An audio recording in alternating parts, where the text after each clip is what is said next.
Welcome back, everybody, to Behind the Tool Belt, episode 276. I'm your host, Cobb Backer, and thank you for joining us on this Wednesday edition. Today, we have another special guest. Stay tuned, and we will be back after our short intro from our sponsors.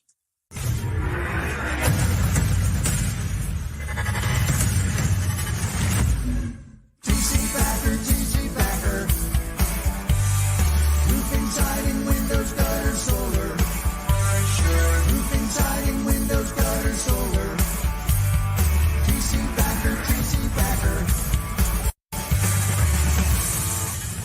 Welcome to Behind the Tool Belt, where the stories are bold, the conversations are real, and the insights come to you live, raw, and uncut. Every week, host Cobb Backer sits down with game changers, trailblazers, and industry leaders who aren't afraid to tell it like it is. No filters, no scripts, just the truth. Please welcome your host of Behind the Tool Belt, Cobb Backer. Welcome back to another episode of Behind the Tool Belt, the podcast where we dive into the minds of industry leaders who are changing the game, construction, contracting, and beyond. Today, I have another awesome guest, my friend, Woody Casey. How the hell you doing, buddy? I'm doing good. Thanks for having me. Yeah, thanks for coming all the way up here. So if I didn't mention yet, Woody is in studio live with us today. He flew the whole way up here from Dallas, Texas. And Woody and I have a little bit of a history. I met Woody a couple years ago. Vic and myself and I think Chris Hofstra ran into you at SRC in Denton. I think that was the first time we ever met at that ice storm in Denton, Texas, which is still one of probably my favorite conferences just because. It was an incredible experience because being snowed in for several days, it was a core group of people. It wasn't very big. Sorry, April Hall. She puts on an amazing show every year. Yeah. It's my favorite of all the ones I get to go to. But attendance kind of fell off for her because of that snowstorm. But for those of us that were there, I got to know a lot of people very well in the 3-4 days that we were snowed in. So it was an amazing experience. I wouldn't recommend it for a conference, but having done it, I look back at that's some of the funnest experiences I've had as far as the conference goes, just being confined in a space with people and happen to get to know people because you're forced in. For an introvert, it's perfect for me to make me get out of my shell. So yeah, I can agree with that. Same. And most people wouldn't believe it, but I'm also an introverted. But that show was a good show. I got to Stephen Spence. Like you said, there was a core group of people. Stephen Spence with Project Map It. Got to know him real well. And there was a good core group of people. And I think the hotel handled it well as far as like not running out of supplies. Cause that was like my biggest concern. There's a lot of things that hotel did behind the scenes to make sure that we were taken care of. And one was most people probably don't know this, but the staff didn't go home.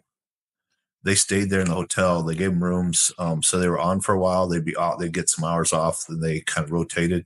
But yeah, the staff didn't go home. And so we got to see the same people over and over again. Yeah. And there was the odd night where I had to stay up all night, having fun. And the girl that did the breakfast comes down and she goes, "You guys are down here already?" She goes, "I'll get breakfast." And I'm like, holy crap, it's time for breakfast already. Yeah, it was a lot of fun. So yeah, that was an odd fluke for me to be able to stay up all night. Yeah, I normally don't do that. Yeah. So, no, we ended up staying up pretty late too. We actually we rented I think it was a Jeep Wagoneer, the new Jeep Wagoneer 4-wheel drive. We're from up north, so a little ice storm isn't going to affect us. So we went and found a Buc-ee's that was open. Never got to experience Buc-ee's before. And it was an experience that I will never forget. And that place was packed. Yeah. Like there was people from all over the country in this one Buc-ee's. I feel like all over the world. It felt like because nobody was on the road, but when you went to Buc-ee's, it was lit up like a freaking Roman candle. Buc-ee's is one of those that I didn't realize what a tourist attraction it is. Friends of mine from another state were there and they're like, "Well, we have to go see a Buc-ee's." And I'm like, "It's a gas station. Why?" Like, "Well, we've heard about it. We've seen it. It's on our list of things to do." And it's like, okay, but they have gas stations everywhere. Yeah. Bucket list. I can believe it. I mean, we've gone to a couple of them. There was the newest one that we've been to is right outside, I think, Greenville, South Carolina, going down 95 or Charlotte, maybe Charlotte, North Carolina, somewhere down 95 for us was the newer, like recently we watched it being built. So we had to stop in there, but I don't think we'll do it again. It's just too busy, too crazy. And we were hauling a trailer, the behind a tool belt trailer heading south. And it's just too much. I don't know how truck drivers. They don't allow truck drivers in there. Yeah. Okay. Semis aren't allowed in there. Yeah. I don't blame them because we barely got through with the trailer on the back. Yeah. It says no semis allowed. Okay. So makes sense. They, when they opened their first one, so the first one outside of Texas went to Florida. Mm-hmm. And that was, I mean, it made news, Bucky's expanding and all that. So it's good on them. Mm-hmm. They've created a very definable niche, so to speak. Yep. And, they've branded some of their own stuff. Yeah. I was on a plane one time. We talk about happenstance kind of meetings. I was on a plane one time with the guy that supplies the soda.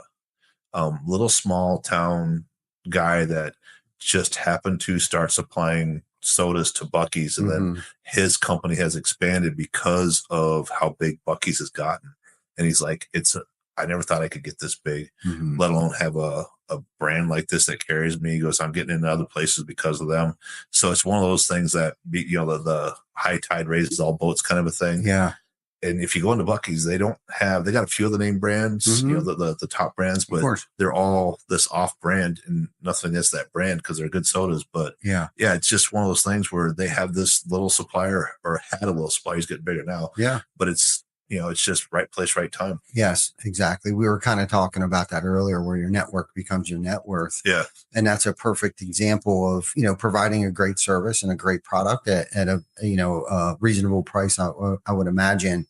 And now he has the opportunity to provide Bucky's with all their beverages or their sodas, that particular soda, I guess. But no, it's good. It's good. So for those of you that don't know Woody, I guess we should probably introduce Woody and, to tell us a little bit about, Woody isn't from the roofing industry. And I want to get into that conversation, like where that connection came from. And I'm sure you can share that with us from your background of things like that. But we met Woody at a roofing convention. And I get the privilege to be in a mastermind group with Woody as well. Vic got to share some time with him this past, what was it, January? This past January, I think we all went to Cayman, and Woody has been a huge influence on me, especially when it comes to stepping outside my comfort zone. Because scuba diving's not, I don't know, very comfortable at times. It's become comfortable for me, but you've been an inspiration for me of watching you and how relaxed you are in the water. Allows me to know that, this is fun. It reminds me, you watching you and just having fun under the water and stuff like that. So I appreciate that. And I appreciate you a lot. So give us a little background, tell us what industry you're in, and then how you got to this industry. Okay. And then what it was like, what it's like now, and how you got here. So what you're saying and what I'm hearing is you want me to talk for 3 hours nonstop. You put it into at least 30 minutes. Yeah. My name is Woody Casey. I'm the owner of AJ's Dent. We are a paintless dent repair company. We fix hail damage on cars, minor dents, door dings, that kind of stuff without having to paint the car. I got in the industry in 95. Kind of a fluke. I was working in Omaha, Nebraska. Shout out to Eric. I was working at a place called Q's Automotive, and having graduated college a couple years before, and having realized that I was not built for corporate. I was not built to sit in a cubicle, and I was not built to play nice in those kind of settings. I learned I was fine in college, but when I got out of college, I realized that there's no filter between my brain and my mouth runs faster than my brain. So being in a corporate structure wasn't going to work for me. So I was working in an automotive industry, which growing up on a farm, I've got very good skills with cars, and I can fix almost anything except clocks. But I was working in an automotive, and one of the guys I work with had quit and comes in a week later, says he's learning how to fix dents in cars without having to paint it. And this is in 95. And I'm like, yeah, it's impossible. I've been around cars all of my life. If there was anything out there like that, I would have heard about it. He goes, no, it's true. And so I went and checked it out, interviewed, got hired, and started my career there. Worked briefly for that company. Those in the roofing industry can relate to not getting paid. I worked for 2 months. I worked for 6 months for that company for about 2 months for not getting paid. Left that company. There's a short story about how we got AJ's Dent, the name, but went on and started my own business and started working as a subcontractor for other people. Moved to Colorado in 98. Had an opportunity. I worked for a company called Admiral Auto Body and Glass from 97 to 98. They opened up some stores out there. I went out there. We parted ways about 6 months later, and I started on my own. Had a great time living in Colorado, working there, built a decent sized business there. The downturn of the economy in 07, 09, we took a big hit. I lost 30% of my body shops. They went under. Some of them owing me money, which caused some financial hardships for me. Came back from that, and we're still going strong. So, or still trying to go strong, I guess. And the second part of your question is, why am I in the roofing space? Yeah.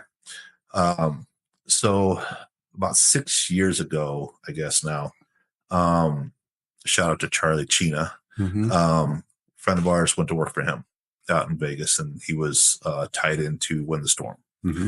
And I come into work one day, and Kim goes, Tasha's going to sell us tickets to a roofing convention, so we're going to do a Zoom call. And I looked at Kim and I said, we work on cars, not roofs. And she goes, Tasha's a good friend, and Tasha's done some of our marketing and some of our internet stuff, website design, and good friend. So she's like, we can spend an hour listening to her give a pitch. She needs somebody to practice on. I'm like, okay, great. Sit down, and she goes through her pitch. She does a great job. Charlie's off screen a little bit, just coaching her here and there. She gets all done, and I lean over to Kim. I said, buy 2 tickets. I don't care what they cost. Just buy 2 tickets. It'll give her a first sale. And somebody who does sales, your first one's always our hardest. So let's just buy 2 tickets. We'll make her look good. So we did. A couple months go by, and Kim goes, hey, we got these tickets to that roofing thing. And I'm like, again, Kim, that's roofing. We're in cars. And she goes, but it's in Vegas. And I'm like, okay, we'll make it a company trip. I said, get your husband, get 2 rooms. We'll get tickets, airplane tickets. We'll fly out there for the weekend, call it a work trip, air quotes, and have some fun in Vegas. And I like to play poker. And, if I don't go to the roofing convention, I'll just play poker for the whole time. So we go out there, and of course we got to put an appearance because we did pay for the tickets. So we go down, and the first people we run into is the Valor Roofing out of Denver, Colorado, friends of ours. I'm like, oh, well, there might be people here we know. So start walking around. This is the first time I ever saw Sam Taggart. I watched these guys get up on stage and get awards for being $1 million producers. And I was in the process of trying to hire outside salespeople. And there was some roofing companies, a lot of roofing companies there, and starting to have conversations with them, realizing that we have a lot of things in common. We have to deal with adjusters who don't know what they're doing. We have to deal with insurance companies who don't want to pay for what we do. And at the end of the day, we have the same clients. They're customers who have hail damage on roofs, have hail damage on cars. So coming back from that event, and I can honestly say Sam Taggart's probably the one who had the biggest impact on me at that event. And just his mindset on sales and stuff made me start to think about that. So coming back, I sat down with Kim and our IT guy, and I said, I want something that I can present to roofing companies. There's plenty of crossover between roofers and paintless dent repair people. And I know plenty of companies in my industry that will see a roofer, a sales guy walking down the street and say, hey, for every car you bring me, I'll give you a couple $100. So that guy spends half his day shuttling cars back and forth for this PDR company, paintless dent repair company. And the guy who's paying him to be on the doors is losing money. So I didn't want to do that. So I wanted something that was transparent, something that I could be held accountable for, because going into it, I realized that those clients are the roofing company's clients, not mine. So I have to be at a high standard in order to get them to refer, because you don't want to refer somebody that's going to do a bad job. Right. if you're putting a roof on there and you outsource your windows or your gutters, they got to show up the day they say they're going to. They got to put on a quality product. Otherwise, it makes you look bad. So I want something that where if 6 months down the road, there's a problem, the roofing company can call me and ask me, and I will know what's going on. So part of that process was that we use Job Nimbus. It doesn't work for my industry, but it works great for yours. So we started using that as our CRM so that we could track every interaction with every customer. So you can call us 6 months from now and ask us what happened. The other thing that I told my IT guy was I want something that gets it when we get the leads, we know where it came from, and they're not just out handing out business cards. So something that was trackable. So he built us a web page. So we built a landing page for every roofing company that we work with. It's logoed with their logo, and it's a little bit about us and a little bit about how the process works. But most importantly, there's a client fill-out form on it. And they fill that out. We get an email. It shows us which roofing company sent it, which sales guy sent it to us. So, because we pay commission back to the roofing companies for it.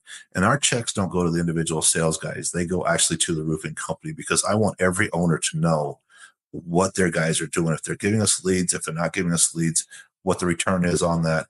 So I want everything to be able to go through the company owner first and then out to the sales guys. So we pay commission back to the roofing company, and then they split up between them and their sales guys. So that's kind of how all that kind of came about. And we've had the privilege of working with, I couldn't tell you how many roofing companies, but we've worked with quite a few, mostly in the Hell Belt, Atlanta, Chicago, Minneapolis, Denver. Our brick and mortars are Denver for 20 years, Dallas, Fort Worth area for 8, and Minneapolis for 3. Wow. That, for someone like me, that makes complete sense. You know what I mean? But and that's why I wanted you to explain it to our viewers here, because, once they found out that you own a dent and repair company for vehicles, they're probably like, why? What's the connection? You know what I mean? And I'm asking that question because I asked myself that question when I saw you in Denton. So that's why I wanted to explain to you. But that makes so much sense. And it's a funny story too about Wind the Storm. It's funny how Wind the Storm has had such an impact on our industry, whether people want to admit that or not. Jana and I's first roofing conference 10 plus years ago was Wind the Storm. And I was so excited, to go because, conferences, there wasn't many back then.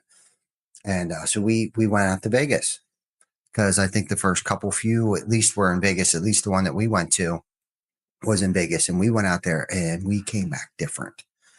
Like, first and foremost, we thought that we were hot shit on a silver platter. But when we got there, we realized real quick that we were just a cold turd on a paper plate doing the volume that we did at that time. Okay. But because of that, it had opened our eyes to so much more. And we discovered that we weren't by ourselves anymore. And you said Sam Taggart had an impact on you. Well, Scott Riapala, I don't know if you know him or not, Interstate Roofing. He was one of the speakers there. And he is giving me goosebumps right now. Just thinking about it, had such a huge impact. His personal story resembles a lot of Jana and I's personal story. And so it resonated. Everything that he was talking about, from the ebbs and flows and personal difficulties and professional difficulties and everything. Like, basically, he just shared his story up on stage. It wasn't like he was dropping nuggets out there. It was just more inspirational. He's a true bootstraps. Come from nothing, made something. Same. It's giving me goosebumps right now. I mean, and then we ran into Eric and Paul Reed for the very first time. Met Eric, and I was terrified to go over there. Again, I'm an introvert, right? So on the expo floor, everybody's got their signs up, and it said roofers in recovery. So that could mean one of two things. That could be, recovery. There's a lot of insurance adjusters and claims and just it's an insurance storm restoration recovery, conference that we're at. But we were kind of like, what is that? So Jana, being the little social butterfly that she is, she walks over to their booth, and basically their booth is like 3 couches and a coffee table with just some dudes sitting around cutting it up. And Jana was like, "Hey, what is this about?" And of course, we learned what it was. And of course, this is like the greatest day of my life. I would listen to Scott Riapala on stage. We're at a roofing conference. We're not in this by ourselves anymore. It just opened up the whole roofing industry to us. And so it sounds like you kind of had that same aha moment when you came back home. Your juices were flowing. It's yes, in a way I never really imagined. Mm-hmm. We talk about this a lot. I don't really consider myself a smart person, Mm-hmm. but I know I am in some ways. But when you meet people like Sam, Mm-hmm. like Scott, like Paul, and other people that are in the industry, and I've got a lot of friends in the industry now that they may not be any smarter than what you are. They just think about things a little bit differently. Mm-hmm. And learning how to open your mind to other possibilities. In my industry, I've made a lot of mistakes. I was very closed-minded for a long time. I was very, being an introvert, I got a lot of things on my plate for a long time, and I did very well with it. And then that plate started to shrink, and I couldn't figure out how to get off and get another plate, so to speak. Mm-hmm. And so my plate started shrinking.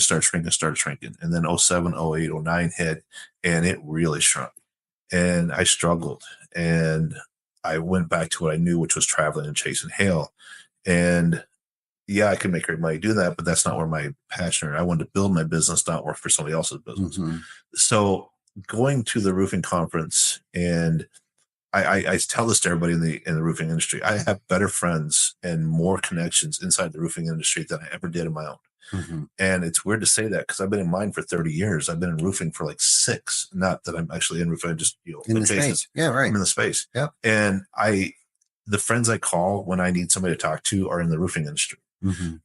The friends I call when I need advice, the friends I call when I have a great day, they're in the roofing industry. They're not in mine. And it's amazing how the roofing industry is where I wish my industry was. Mm-hmm. My industry's starting to get there, mm-hmm. but it's a decade behind the roofing industry. We're still in my industry. There's still a lot of cutthroats out there, a lot of shady characters, a lot of guys who do business every year and then change their company name so they can hire new guys and screw more people over. Mm-hmm. And I know that's happening in the roofing industry, but you guys are rising above that a lot faster than we are. Mm-hmm. And I really love that about your industry, that you got guys who put on mastermind groups with other roofing owners and be supportive, even if they're in the same market. It's amazing to watch that and that camaraderie and that kinship fellowship that's there. Mm-hmm. I absolutely, it's one of the things, like, I get goosebumps sitting here talking to you about this, because it means so much to me, because I've been able to do things in my life that I never thought I would. Some it's from the connections I've made in the roofing industry, and some it's just from the industry that I'm in, because it's like roofing, it's good money. Mm-hmm. Yeah, I have a college degree, but I got a lot of friends that are in my industry that maybe not made it out of high school, mm-hmm. but they're making 6 figures a year. I've traveled all over the world. We talked about this before in scuba diving. There isn't hardly anywhere in the world that you can go scuba diving that I haven't been. My list of places I still want to go to is small. Mm-hmm. My list of places I want to go back to is very huge. Mm-hmm. And I get that freedom and that financial ability to be able to do that. And my girlfriend and I are going to the Maldives in a week, and I can't wait to take her there. Mm-hmm. I don't get too excited about things until I get there, because I've had bad trips, but I'm talking about it like this. I'm fucking excited about going. I get 10 days. I get to go scuba diving. I get to show this stuff off to a girl I love. Mm-hmm. It's amazing to me. So, and I can truly say that scuba diving is one of my biggest passions. Mm-hmm. So, yeah, I know that for sure. I've got to witness that and experience that with you, alongside with you. You mentioned something earlier, about not being the smartest guy, and I think, it sounds negative, but I know you're not putting yourself down. And then you did follow up with saying, in certain facets, certain areas, right there, or you don't think of things the way that other people might. And I think as business owners or parents or leaders of whatever, I think that can be one of our greatest strengths, knowing that we do have deficiencies, weaknesses that we're not so good in. So And obviously you've identified that. How long did it take you? And we talked about this earlier before offline here, but how long did it take you to be able to put the pride and the ego down? Like, when did you identify, like, look, I'm going to raise my hand. I'm waving the white flag here. I need to surround myself around smarter people. Like, what was there a moment? Was there a tragedy? Was there something in your career where you were kind of like, you know what, I need to open up and I need to start asking for help? So probably a little bit of it started.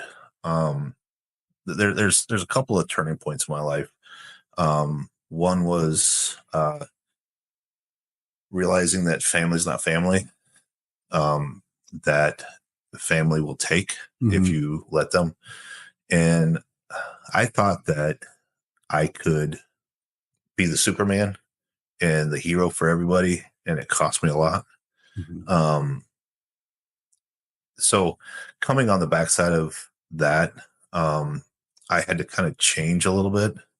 But when I say I had to change, it probably took me 3 or 4 years. In our mastermind group, Eric's talking about trust. And for me, it's trust. I got to the point where I didn't trust anybody. And not to go too deep into this, but I told you I went to therapy a long time ago. And what my therapist told me is, when the people that teach you how to trust, meaning your parents, break your trust, it is hard to recover. And so there's a point in my life, and I can't pinpoint it specifically, but it's probably 8-9 years ago, where I kind of just threw my hands up and said, okay, God, if this is what this is the way you're going to treat me, I'm just going to just open up and let everything happen that can possibly happen to me. I'm tired of being closed off. I'm tired of living a negative life, so to speak. And I just said, you know what? I'm going to start trusting people until they prove I can't. And then I'm a pessimist. I tell people I'm a pessimist with an optimistic hope. And it's funny, and people are like, well, why are you a pessimist? Well, if you believe the worst, the only true things that surprise you is things that are better. So if you go through life as a pessimist, your emotions that come to you are happiness and joy because things are better than you expected them to be. Whereas if you're an optimist and things happen, then you're the opposite of that. You're sad because bad things happen. So if you expect the bad things and you plan for them, then everything that happens to you is easy. You know, the one of my favorite shows is Navy SEALs, and the only easy day was yesterday. So if you kind of look at life as, you wake up, you know it's going to be a battle, but you're prepared and you're going to get through it. And then tonight when you go to bed, you can reflect on it and see how well you did. So back to that trust thing. So I started opening up. I have a Kim that works for me. She's my operations manager. She has stuck with me through thick and thin. She's been with me now, I think 14 years, 15 years, something like that. She's seen the good in me. She's seen the bad in me, and she's still there. Her family's my family. So Kim has, I should say this on the air, Kim has access to everything I own. If she really wanted to screw me over, she could. She's probably the one person in my life that has, she has my personal bank accounts. She has all my information. She has every password I have, because she's the person who runs most of my business life and my finances. I have to trust her to do that. And I do. She's been a wonderful person in my life. She's happily married, so not to me. But yeah, it's trusting her was probably one of the ways that got me to start trusting others. And I look at people who are surrounded by a lot of great friends, and I tell people I don't have a lot of great friends. I have a few friends that I greatly admire and appreciate. But over the last 6-8 years, my friendship circle has grown immensely to, I couldn't even tell you how many friends I have now.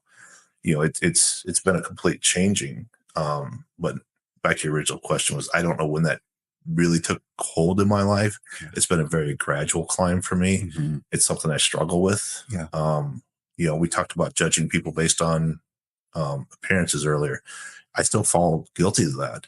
And I'm pleasantly surprised a lot when people aren't what they thought they were in a negative way. So yeah, no, great response. I like, it was a great answer. Like very rambling. not knowing when that exactly took place in its progress, right? It takes time, I think, because I was just sitting here thinking back to like that I'm still not perfect at, I still want to know all the answers. I still want to be Superman. I still want to get in there and help people.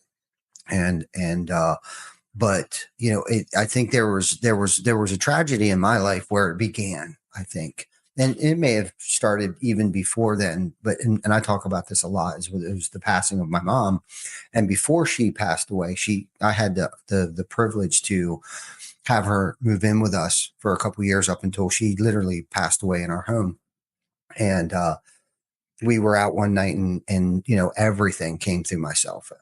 Everything came through. I mean, all of it, sales calls, repairs, service, everything, leads. It was the company phone. And I always answered it, but I was really burning both candles at the end here.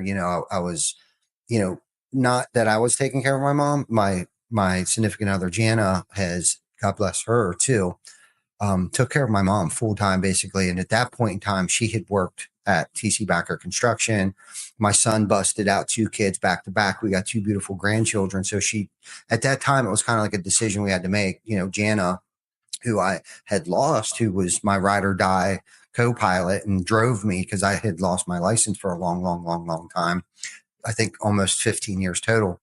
And so Jana drove me to the appointments, sales calls. I mean, all of it, measurements, meetings, all kinds of stuff. But anyhow, we decided for her to be a stay-at-home grandmom and take care of my mom at the same time, which was beautiful for both my mom, her, and the grandchildren, Joel and Quinn. And so I had lost, my voice of reasoning. Not that I couldn't talk to Jana, but she wasn't with me every day. But anyhow, we went out to dinner one night. And my mom said 2 things to me that were very profound. And we've heard these a lot, but I heard it. First thing she said to me is that life is too short. No shit. Right. Looking at a woman who's battling her second bout with cancer. And she said, you need help, was the second thing she said to me. And boy, she had no idea how true that was, psychologically, physically, mentally, emotionally at that point in time, because the phone rang. The phone rang and I actually red buttoned it for the first time because that's how I fed my family. That's how I was able to have my mom move in with us and take care of her. And not that my mom, they own a bar and a restaurant. My dad's still with us, thank goodness. And, so they own a bar and a restaurant. And I grew up in the hospitality industry. And, but I heard what she said. And I think that's when, for me, my guard, I have trust issues. I always will. I work on it on a day-to-day basis. And I really feel like a lot of it comes from not just pride, and ego but it's fear of trusting people and I think a lot of it had to do with my old misbehaviors. You know what I mean? It's almost like if your significant other is accusing you of, cheating on them all the time, chances are they're probably cheating on you because they have a guilty conscience. And I think for me, growing up in my profession here, because I've literally used to be the youngest, but now I'm one of the oldest people here at TC Backer today, the top 5, I would say, of the old heads. I'm an old head today, right? I guess if 50-ish is considered an old head, but anyhow, I feel like, so I went and I tried to find some help and we had a great team, but I didn't run it that way. Like I didn't empower people. Like they kind of waited outside my door and waited for me to give them direction, opposed to empowering them to make decisions on their own, kind of thing. And the culture was good. It's a good way to run things if you want to stay relatively small. But I knew that there was so much more. And I felt like I had a lot of time to make up because I had pissed away most of my childhood and my teens and early 20s and just pissed away and just felt like, finally I got my shit together and I got to make up for lost time. So like I'm running, put my head down, running. And then when she passed, like how I grieved with it was I went to work.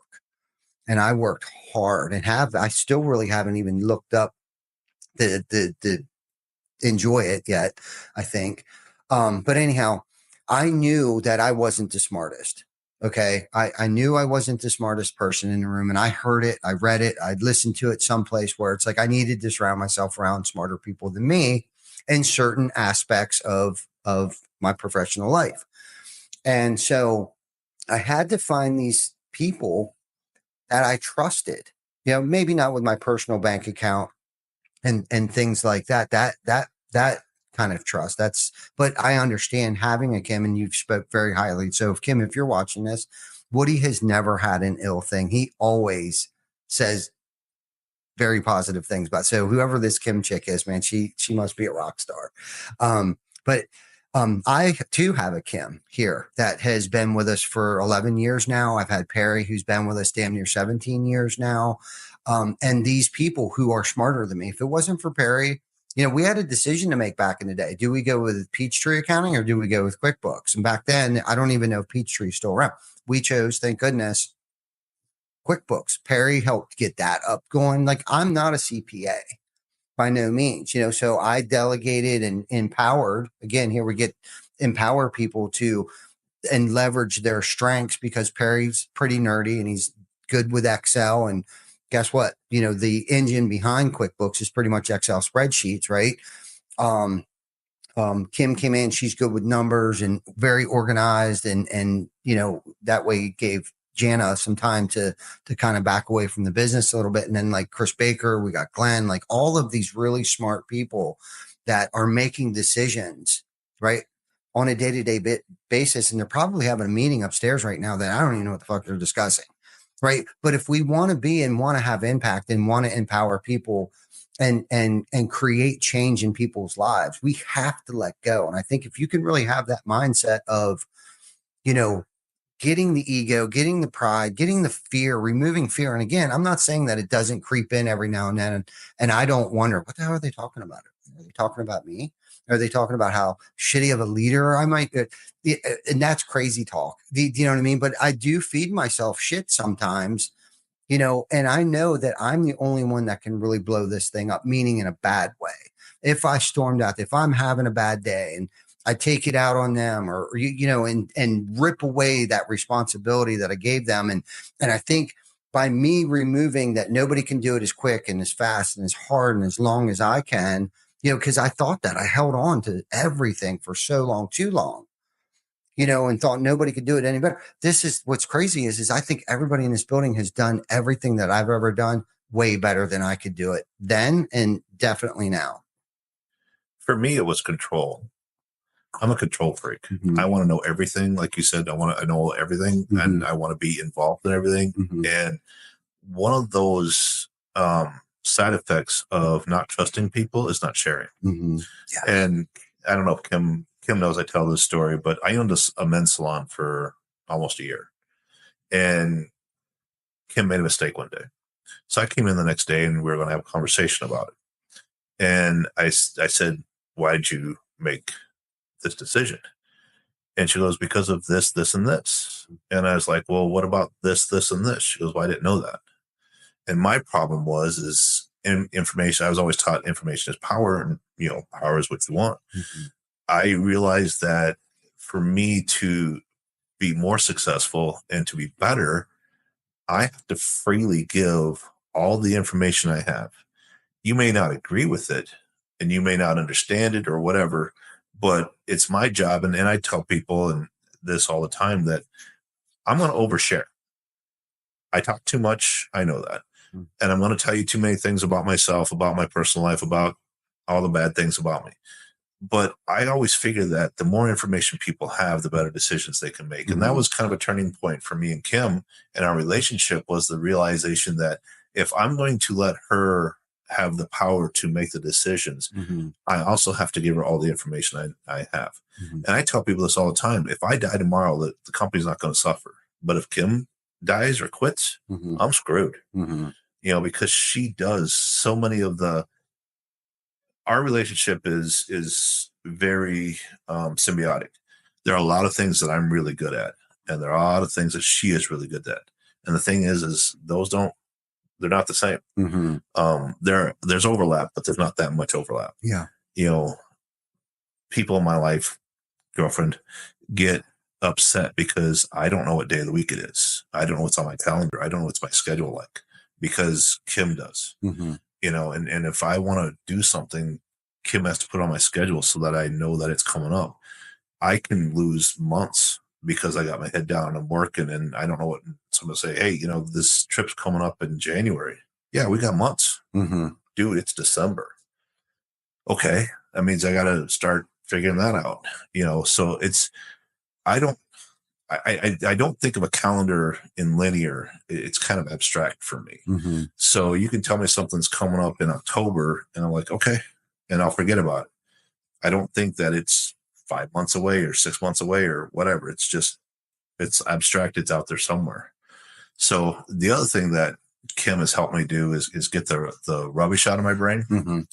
I'll come in, and we don't do it now as much as I used to, but we have what we call data dump days, where I'll come in and I'll have 15 different things rolling around my head, and I can't think straight because they're cluttering up my mind.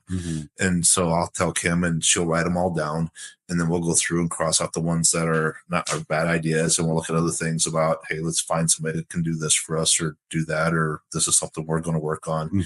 And unfortunately for Kim, a lot of that falls on her shoulders to get that stuff done, because I think of these things and then I need to implement them, but I have no idea how to implement them. So I have to make her go find somebody that can implement that or teach us how to implement it or make us better. So yeah, for me, it was learning to give up control, and I still struggle with that. Yeah, me too. And I think transparency, you touched on transparency there. It's like the more information that we divulge, the better off we are, because the more that we hold on to and the less that they know, they can't perform at the level that we're expecting them to perform at unless mistakes are made. Right. You know what I mean? Because she made a mistake, and I think we deal with that too. And realize those aha moments. Like, it sounds like you had like an aha moment, like, well, no shit. I tell everybody that story about Kim, and I know Kim takes it good naturedly, like she should, but for me, that's so key for a lot of us, that we were talking about salespeople and giving in and potential. And, we look at people and we hire them based on what we think they can accomplish. And then when they don't, is it because we didn't pour enough into them, or they're not performing on their own?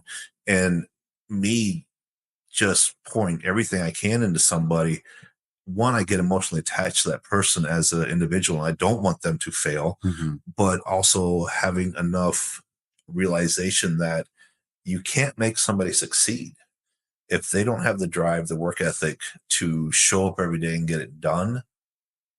You can train somebody to be the best, but if they never implement it, they're never going to be.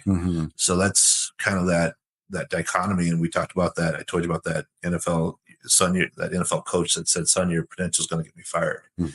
And I have to remind myself of that when I am looking at somebody's performance. Are they performing to where they should be? Are my expectations too high for them? Am I not allowing them enough grace to fail and then succeed? Or are they just not performing because of something on their end? Yeah. And sometimes it's a hard look inside. And for me, I don't always meet my own standards. In our mastermind group, I talk about sales, that's where I struggle, and that's what I'm trying to hire and get done. But I don't always hold myself to that same accountability that I hold that I want to hold the sales guys to. Right. So that was weird. Things got glitchy. Now, I'm guilty of that too. I'm guilty of not holding to my own standards that I expect everybody else to. And I'm also guilty of not giving enough direction.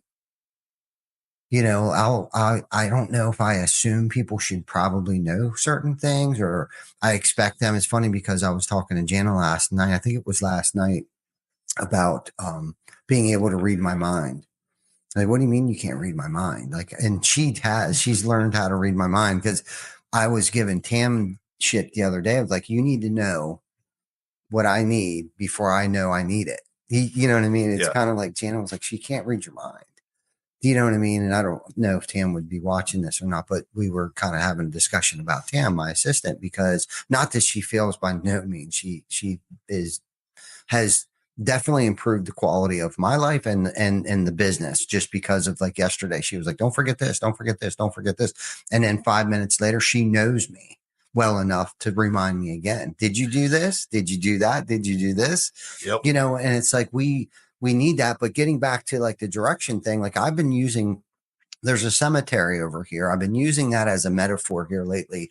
You know, I'm guilty of telling people, just go to the cemetery with zero direction. Just get over there. You'll figure out what you got to do when you get over there. Okay.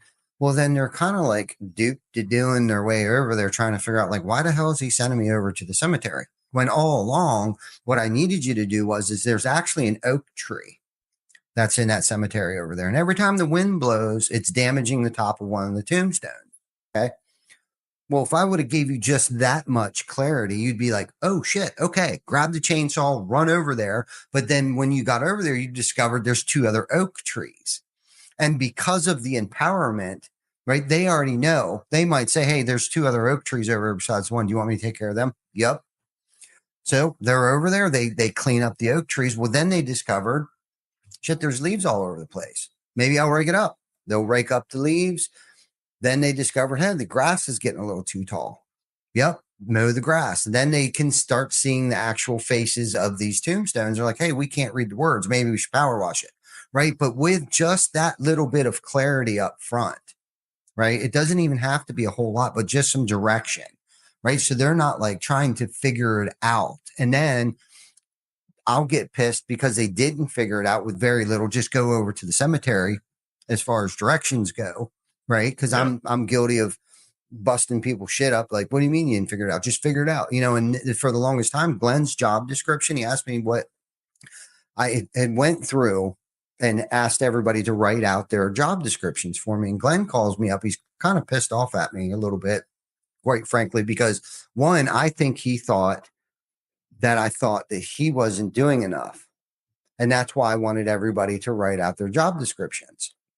It had nothing to do with that. And Glenn's like, and he was like, what is my job description? And honestly, the only thing that I told him is whatever it takes. And that was good enough for him. Like, it really was. But like a year later, I'm like, that's not good enough either. Like, I really literally have to. So here, most recently, I'm writing clarity notes to everybody from Ty. Clarity notes from Ty. And I've done 4 so far. I've reviewed 3 of them with 3 of our teammates. And after the conversations, because we're implementing some new things and some changes are coming and stuff like that. And it pertains to people's jobs and their descriptions changing a little bit. So, and I've discovered, and I've known this a long time about myself, you know, because I'm a visionary like you. I'm not the integrator. Like, I don't know how to do this shit, but we're going to do it. Right. I'll have these great, grandiose freaking ideas. I don't know how to F we're going to do it, but guess what? We're going to find someone, or you're going to figure it out how to do this. And I know that about myself. So anyhow, giving more direction and being more clear, I think, is something I've recently have really trying to hone in that skill, because fortunately it is a skill and it's something that I can work on and I can get better at. And that's only because if I'm not clear on the vision, how am I supposed to expect our teammates to be clear on what they're supposed to be doing every day and the importance of what it is that they're doing and how it affects everything else? Clarity is, you spark something in me just with that. You know, I'm trying to hire salespeople. Mm-hmm. And I just think salespeople are salespeople because that's, you know, not being in the sales side of things. Right. To me, it's like, go out and sell. And like, how? You're a sales guy. You should know how. You know, so having that clarity is something that is definitely something I need to work on. And when you talk about job description, Kim and I have a running joke that her job description is written in pencil because it's subject to change at any moment. So you can erase it. Yep. And change it whenever I need it to be. Your job is whatever I tell you your job is. Yeah. Right. Yeah. No, and basically that's what I was telling Glenn, like, whatever it takes. But that was enough motivation for him to be like, okay, whatever it takes. We talked about that a little bit earlier. One of the best pieces of advice I ever got from somebody was, you know, not being the smartest person in the room and hiring the smartest person in the room. Mm-hmm. And we talked about A and B students work for C students. And when you give an A and B student clarity and direction, Mm-hmm. they're going to follow that to the end of the road. Yep. But if you do that with a C student, they're going to go, okay, and then what? Mm-hmm. Or they're not going to go on that path because it doesn't fit their, the way, their brain works. Mm-hmm. And I have this conversation a lot that my brain doesn't work linear. It works abstract. It's a visionaries, it's, I'm all over the board, so I can't sit and be task orientated as much as I used to be able to because my brain whirl, Yeah. And it's off on another tangent. I'll be in the middle of a conversation with somebody on the phone and forget that I'm in the middle of a conversation on the phone and start dialing somebody else. Mm-hmm. And I've done that. And it's like, crap, I forgot, sorry, because they hear me, what are you doing? I'm like, oh, fuck, I was calling somebody else. It's like, crap, so I've done that. And the thing is, I can say I've done it more than once, Yeah. So it's, my brain just doesn't always work the way other people's do. And it took me a long time to realize that it was okay to do that. Yeah. And to be that way. Mm-hmm. That's probably when you're talking about, coming into your own and figuring out your own path. That for me, one of the biggest realizations and what I saw, and I told a friend of mine this a long time ago that they asked what I was thinking. And I said, you really want to know what I'm thinking? Or, like, yeah. I'm like, okay, imagine a merry-go-round with 12 horses on it. You got the lights, you got the music, you got the disco ball in the middle. It's flashing lights. It's loud. Each horse in that merry-go-round is a completely different topic. And I'm thinking about 4 at any one time. Mm-hmm. And if you imagine 4 of them being lit up and then one's going to start to dim and 2 more. So I'll be thinking about 5 and then that's going to drop down to 3 and then I'll be back to 4. My brain just scatters out like that. And somebody will have a problem, something in the business or something, and I won't have the answer right away.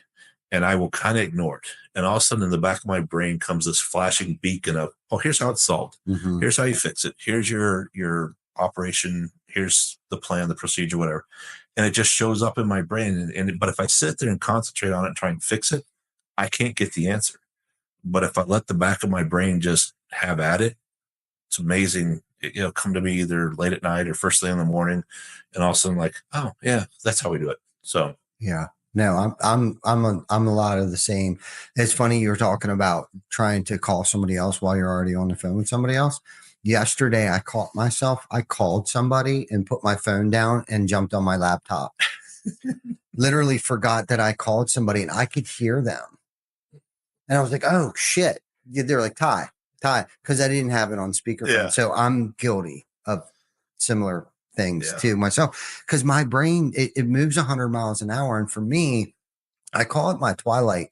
Some of my best solutions or ideas come to me right before, I don't know if I'm waking up, but I'm still asleep. Okay. And I'll have these like aha moments of like, this is exactly what we need to do to fix this. Or some of I think my best ideas come to me in that twilight. Like when I stop thinking and stop being so fixated on a solution for something, because that's not conducive to me. Is like, I'm trying to force a fix. You know what I mean? It's like, but if I can just walk away from it, for a little bit, that usually always the idea of what we need to do or the direction or the vision that we need to go in, that's when it comes to me. Now, I am also good at, like, this morning, Baker came to me and he was like, hey, there's something that transpired overnight. I need your guidance on. I was like, oh, okay, cool. And it was just kind of like, bam, bam, bam. Okay, cool. Yep. No, we'll just do this because of the experience that I do have and the empowerment that I've given him. I was kind of actually glad he came to me looking for advice. Because I had, experience in that similar situation that he's dealing with or dealt with, this morning. But big, grandiose, things, because like I was telling you earlier, this winter has been rough for us up here, this past winter, and things were slow, which slow means cash flow slows down. I'm already thinking of next winter. Most people just show up to work every day. They don't even think about, maybe they're thinking about Friday and payday, on Monday, and that's not a bad thing either. But I'm already thinking, what can we do? What can I control? I can't control the weather. I can't do it. So one of the plans that I've come up with, obviously we're kind of it pulling things back, things like I had a Verizon cell phone. Okay. We use AT&T. I had owned a landscaping business for about 5 years, acquired one. And this past winter, we decided that all of our contracts ended. We had a 3-year contract with a local county, and everything just kind of it was just that it worked out good. I saw a window. I jumped out of it. I was like, look, we're off the hook. We're done. Nothing was wrong. It was profitable. It did good. But I knew how busy this roofing season was going to be with some new larger accounts that we landed, more sales reps, because we also do a lot of new construction and different avenues, insurance, new construction, retail. We're kind of have our irons in a couple different fires, because I've learned going through 7, 8, 9, and 10 that you can't keep your eggs all in one industry or form of roofing that we do. Shit, I kind of lost my train of thought here. Where the hell was I going with that, Woody? Help me out here. Don't ask me. Okay. Squirrel. I just had a squirrel moment. But shit, I totally forgot where the hell I was going with that. And that's one of the I do that too. Yeah. You go down a tangent and forget what your point was. Yeah, I totally forget what the hell my point was on that. You have no idea? Okay. Well, thought process and getting somewhere. Yeah. Oh, so I'm thinking of next year, things were pulling. Yeah. Oh, so the Verizon, so it was $150 a month. That's $1,800 a year.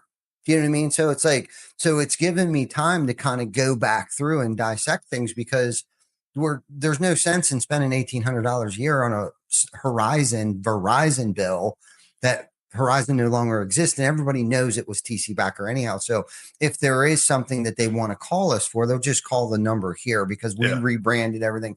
It was red, black, and white. It looked, if you out of your profile, you would have thought it was a TC Backer truck and not a Horizon truck, because we complemented both facets, and we still do some landscaping, but not at the commercial scale that we were doing. We had a bunch of commercial accounts and stuff like that. But so we kind of just dissolved that, brought the manpower, brought the vehicles, brought the resources over. So there's been changes coming, because I'm already thinking about next year. Like, we're not going to do snow plowing next year. It just turned into an overtime freaking fuckery free for all of overtime that people, not that they didn't deserve it, but it's overhead that we don't need to absorb next winter if there is another long winter. Right, between equipment breaking down, the financial burden that creates, and then the trucks down, and we're not getting out to these parking lots fast. It's just this whole thing. It was like, you know what? We don't need any of that stress.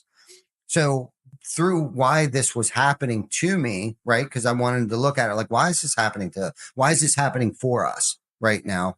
It had me dive back into what we can do to improve things next winter, and that's being the visionary. Right. I might not be able to do all of these things right myself, but because of the team that we've created here, it's kind of like, all right, we need to make sure we cut back on overtime next winter. We need to dissolve Horizon. We need to get rid of the Verizon bill, along with all kinds of other things. Could I sit around and make all these phone calls all day long and delete this and subtract that? And yeah, of course, but because I've learned to trust my team, I guess circling back to the whole trust thing, I don't think this is where I was going with this, but at least we're not just oddly staring at each other right now without saying anything. But to circle back on our conversation of empowering other people and trusting other people, thank goodness I've been able to trust people enough to handle things that need to be done within the business, even when my back is turned. And it goes back to surrounding yourself with people. My favorite thing is just surrounding yourself with smarter people, and part of that, and to go back to a little bit what we said at the beginning was, being the dumbest guy in the room. I don't say that from a self-deprecating or self-grandiosing kind of a thing. To truly learn to be humble around people, and we talked about this a little bit earlier, about being in a room full of people you respect and being vulnerable inside that room. To me, it's created avenues and it's created friendships I never thought I could have. because I don't come in there with my chest out and a big head on my shoulders. Trust me, I've got an ego. I've got pride, and I still have that. You asked that earlier. When could I set the pride aside? 20 minutes ago, or 20 minutes from now. I'm very prideful, you look at where I came from and the amount of traveling I've done and the things I've got to do all over the world and see. I'm very prideful in my stuff, but every once in a while, when I get a little bit too big of a head on my shoulder, the man upstairs kicks me in the nuts and says, pay attention. Yeah. This isn't about you. There's something else. And you talk about, why is this happening for me? I love that mantra because I just had this conversation with a friend of mine a couple of weeks ago. He's going through some issues, and it's like, remember, you're going through trials and tribulations right now for a reason. It's either prepare you for something that's coming, which is probably the truth, but you don't know what's coming up. And it could be a couple years ago, a friend of mine's, her dad died, and they were very, very close, and she was upset, and we were having a conversation about it. And she's like, I can't understand why God would take such a wonderful human being, my father, this, that. And I said, you have no idea. I said, there may be a time when you're standing at the airport and you're in line with somebody who just lost their father, and you can offer words of comfort and words of wisdom to them. And it may be only a 5-minute conversation, but that conversation can mean the world to that person. And without you having gone through what you went through, you wouldn't have been able to help that person in that moment. So, yeah, our lives get hard. Our lives get tough. And there are things that I've gone through that I'm like, why? Why do I have to go through this? Why is this happening to me? We talked about my 2023 year, which was a crap year of a year for me. I don't know why I went through that. I'll probably never know, but I got through it. There are times where I was outside kicking a tree because I was just angry at the world and angry at everything. But I got through it. I'm not as financially set as I would like to be where I'm at right in my life right now, but there's a path forward. And every day, like I said, we get up and we take that extra step and we go one more step, and pretty soon you're going to be there. So, it's truly being humble is very hard. It's a lot harder to be humble than it is to be prideful. And we talked about being comfortable, being uncomfortable, and that's part of it. I'm putting myself in places where I'm extremely uncomfortable. Roofing shows, conferences. Last year, I spoke at 3 of Chad Michael's events. The smallest was 150, largest was like 300. Wow. Being up in front of there for 10 minutes terrifies me. I get tunnel vision. I have a hard time just putting words in front of each other just to get them out. And I've only got, the first time I spoke was like 3 minutes. The last time I spoke was 9. I got more comfortable doing it, and it wasn't as bad. So, but yeah, it's still tough. Yeah, it is. Being resilient too, bouncing back, after bad news or a bad situation or even a bad year. And having the tenacity to just keep moving forward. And I think that's the thing about entrepreneurship, that social media lately or nowadays or always has been, doesn't show, that it's always the glam shots, and it's never the ugly stuff. And if it is ugly stuff, it's usually somebody pointing other people's shit out. Right. And they're probably the ones that are pointing the finger have 3 pointing back at them. Yeah.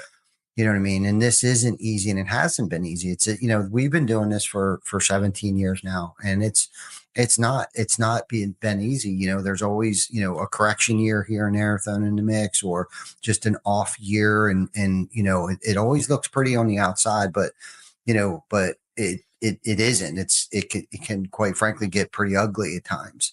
That's one of those things about social media, is nobody ever posts their negatives. It's all about the trips, the pictures, the wow moments, but you don't see the 23 hours and 50 minutes of all the crap they got through to get that 10 minutes. And I'm as guilty of this as anybody, being jealous of other people's success. And I've had to teach myself to be grateful for other people's success, and to offer genuine words of, I am so proud of what you accomplished. You and I talked about what happened to us in the past and things like that. Mm-hmm. Where you're at today isn't anywhere near where you used to be. Mm-hmm. Congratulations. You know, being able to say that and genuinely mean that, sometimes it's a struggle for me, because you look at people who you don't think work as hard as you do or put in the effort you did, and they were blessed with a storm at the right time, or they hired the right person to create their sales team that made them millions of dollars. And you're like, I went over here struggling trying to figure that out. Why are they winning and I'm losing? Yeah. They're just winning differently. You're still winning. If you wake up every day and you go to work and you're trying, you're still winning. Mm-hmm. And congratulations for that. You know, but sometimes it's a struggle, and that's pride saying, why is it them and not me? You know, so having kind of trying hard to put my pride and my jealousy aside, which I struggle with, to be able to be happy for other people's accomplishments.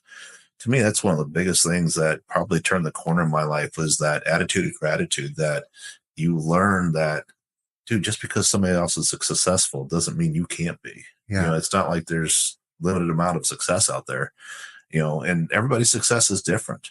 You know, you look at, I'll use my mom's generation for an example. Their greatest success was raising a family. Mm-hmm. You know, they didn't care about jobs outside of the home for the most part. But nowadays, that level, they don't look on them the same way. But you raise kids and put them out in the world and they're doing fine and successful, Mm-hmm. that's success. Yeah. You know, that's just a different level of success.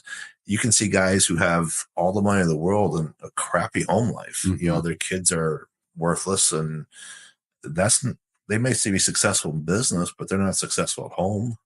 So success is relative to how you define it. So yeah, however you want to grade that. Now, it's funny you brought that up, because yesterday I felt like I had a pretty successful day, and it wasn't financially, it wasn't, monetarily, it wasn't even professionally. I felt like, Jana had to go to the doctors and get some medical procedures done.